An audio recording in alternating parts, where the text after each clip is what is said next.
दोस्तों आपको याद होगा कि कुछ समय पहले स्कैम 1992 नाम की एक वेब सीरीज आई थी जिसको लोगों द्वारा काफ़ी पसंद किया गया था। वैसे जो लोग नहीं जानते उन्हें हम बता दें कि इस वेब सीरीज में 1992 के स्टॉक मार्केट घोटाले की कहानी दिखाई गई है, जिसमें हर्षद मेहता ने लगभग 5000 करोड़ का घोटाला किया था। इस वेब सीरीज में हर्षद मेहता का कैरेक्टर कुछ इस तरह से दिखाया गया कि घोटाला करने के बावजूद भी वो लोगों का हीरो बन जाता है। यही वजह है कि आज ज़्यादातर लोग हर्षद मेहता को एक घोटालेबाज की जगह एक हीरो के रूप में देखते हैं। ऐसे में सवाल तो उठता ही है कि क्या सच में हर्षद मेहता एक हीरो था या केवल उसको बलि का बकरा बनाया गया था। दोस्तों इन्हीं सवालों के जवाब हम आज की हमारी इस वीडियो में जानेंगे। तो चलिए अब बिना देर किए इस वीडियो को शुरू करते हैं। तो दोस्तों मैं हूं गोविंद और स्वागत है आपका स्टॉक इन्वेस्टर्स पर। दोस्तों हर्षद मेहता एक स्टॉक ब्रोकर था जिसको साल 1992 के स्टॉक मार्केट घोटाले में दोषी पाया गया था। उस समय हर्षद ने लगभग 5000 करोड़ का घोटाला किया था, जिसको इंडियन स्टॉक मार्केट में हुआ अब तक का सबसे बड़ा घोटाला भी माना जाता है। हर्षद के इस घोटाले की वजह से पूरी स्टॉक मार्केट बुरी तरह से क्रैश हो गई थी और न जाने कितने लोग बर्बाद होकर के सड़क पर आ गए थे। कुछ लोगों का हाल तो इतना बुरा हो गया था कि उन्होंने आत्महत्या तक कर ली थी। हैरानी की बात तो ये रही कि इस घोटाले के सामने आने से पहले Harshad Mehta Indian stock market का अमिताभ बच्चन कहलाया जाता था। वो इतना जबरदस्त स्टॉक ब्रोकर था कि लोग उसको द बिग बुल कहकर के बुलाते थे।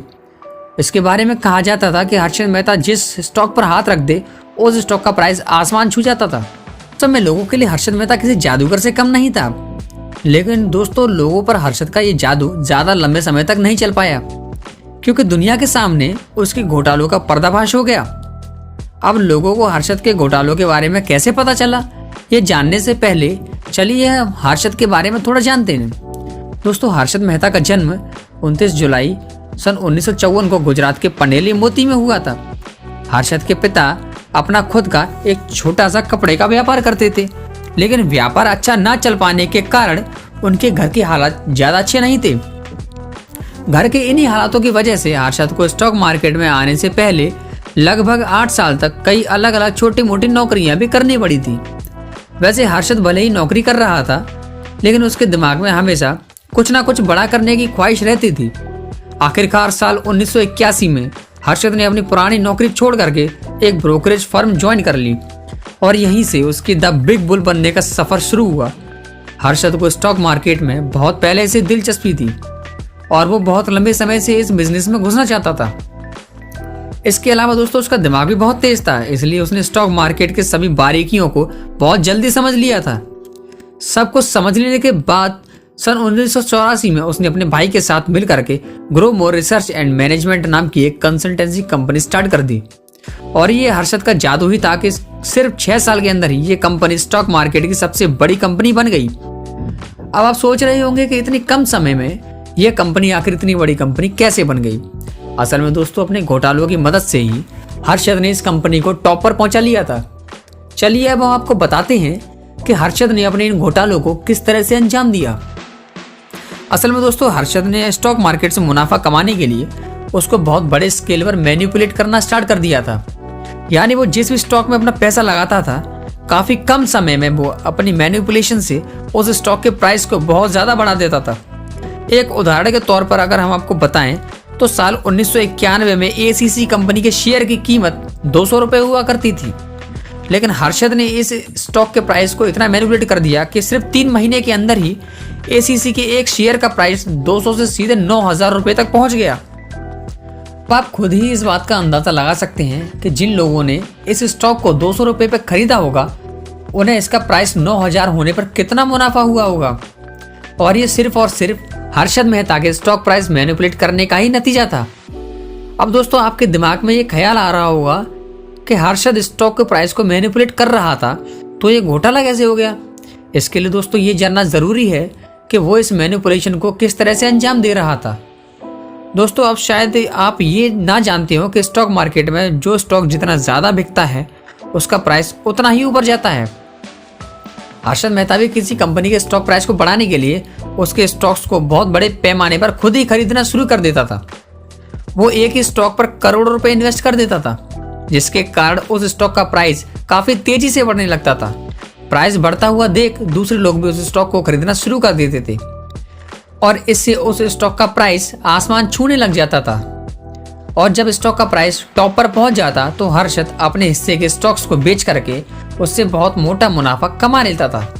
इस सब में हर्षद का घोटाला ये था कि वो इस मैनिपुलेशन में जो करोड़ों रुपए इन्वेस्ट करता था वो उसके खुद के पैसे नहीं होते थे, बल्कि वो इस काम के लिए बैंकों का पैसा इस्तेमाल करता था। दरअसल उस समय बैंक अपने पैसों की जरूरतों को पूरा करने के लिए दूसरे बैंकों को सिक्योरिटीज बेचने और खरीदने का काम किया करते थे। इस काम के लिए बैंकों को दलालों की जरूरत पड़ती थी जो दो बैंकों की आपस में डील करवाने का काम किया करते थे। हर्षद मेहता भी उस समय बैंकों के बीच दलाली का ये काम किया करता था, लेकिन उसने ये काम ईमानदारी की बजाय इसमें घोटालेबाजी करना शुरू कर दिया था। मतलब सिक्योरिटीज का जो पैसा उसको बैंक को देना चाहिए वो उस पैसे को स्टॉक मार्केट में इन्वेस्ट कर देता था, और जब बैंक को पैसे चुकाने की तारीख आ जाती तो वो अपने स्टॉक्स को बेच करके उससे हुआ मुनाफा अपने पास रखता और बैंक का पैसा बैंक को वापस कर देता था। यानी वो पब्लिक का पैसा एक गैर कानूनी तरीके से खुद प्रॉफिट कमाने के लिए इस्तेमाल कर रहा था। हर्षद का ये घोटाला शुरुआत में बहुत अच्छे से चल रहा था और शायद इसके बारे में किसी को पता भी नहीं चल पाता, लेकिन दोस्तों समस्या तब हो गई जब दुनिया भर में मंदी का दौर आ गया, मार्केट क्रैश होने लगे और हर्षद ने जो बैंक का पैसा स्टॉक मार्केट में लगाया हुआ था वो सारा पैसा डूब गया। अब हर्षद को किसी भी हाल में बैंक का पैसा तो चुकाना ही था, इसलिए उसने पहले वाले बैंक का पैसा चुकाने के लिए दूसरी बैंक से पैसे उधार ले लिए और दूसरे बैंक का पैसा चुकाने के लिए तीसरे से उधार ले लिए, और इस तरह से अलग अलग बैंकों से पैसा लेकर के वो अपने ही बनाए हुए जाल में उलझ गया। और इस तरह हर्षद के द्वारा किया गया ये घोटाला पूरी दुनिया के सामने आ गया और वो स्टॉक मार्केट का सबसे बड़ा विलेन बन गया। अब अगर हम वेब सीरीज की बात करें तो उसमें हर्षद की कंडीशन कुछ इस तरह दिखाई गई है कि देखने वाले को उससे सहानुभूति होती है और कहीं ना कहीं लोगों के दिमाग में ये बात आती है कि हर्षद कोई घोटालेबाज नहीं था बल्कि एक हीरो था। हालांकि दोस्तों ये बात बिल्कुल गलत है, क्योंकि सच तो यही है कि उसने घोटाला किया था। हाँ, लेकिन ये बात जरूर थी कि हर्षद अकेला ऐसा इंसान नहीं था जिसने इस घोटाले को अंजाम दिया था, बल्कि मार्केट में और भी कई बड़े बड़े नाम थे जो हर्षद के आने से पहले से ही ये घोटाला कर रहे थे। और दोस्तों जब हर्षद मेहता मार्केट में आया और कुछ ही समय में उन पुराने प्लेयर से भी आगे निकल गया तो ऐसे में बहुत से लोग उसके कामयाबी से जलने लगे और उसके जान के दुश्मन बन गए। इस दुश्मनी में उन लोगों ने हर्षद को नीचे गिराने के लिए जाल बिछाना शुरू कर दिया था। इसके अलावा उस समय स्टॉक मार्केट में एक प्लेयर कार्टेल हुआ करता था जिसका मुखिया मनु मानिक को माना जाता था। यह बियर कार्टेल शॉर्ट सेलिंग करके मुनाफा कमाया करता था, लेकिन हर्षद मेहता के मार्केट में आने से इन लोगों को लगातार नुकसान होना शुरू हो गया था, क्योंकि इन लोगों का मुनाफा तब होता था जब स्टॉक का प्राइस नीचे जाता था, लेकिन हर्षद स्टॉक के प्राइस को लगातार बढ़ाता चला जाता था। बताया जाता है कि ये लोग हर्षद के हर एक मूव पर अपनी कड़ी निगरानी रखते थे। सबके अलावा टाइम्स ऑफ इंडिया की पत्रकार सुचिता दलाल ने भी हर्षद के पीछे हाथ धोकर पड़ गई थी। दोस्तों यही वो पत्रकार हैं जो दुनिया के सामने हर्षद के घोटाले को लेकर के आई थी। यानी कह सकते हैं कि हर्षद के पीछे एक साथ बहुत सारे लोग उसको एक्सपोज करने और नीचे गिराने में लगे हुए थे। वैसे इसके जिम्मेदार काफी हद तक हर्षद खुद ही था, क्योंकि उसने खुद को लोगों के सामने स्टॉक मार्केट का एक मसीहा बना दिया था।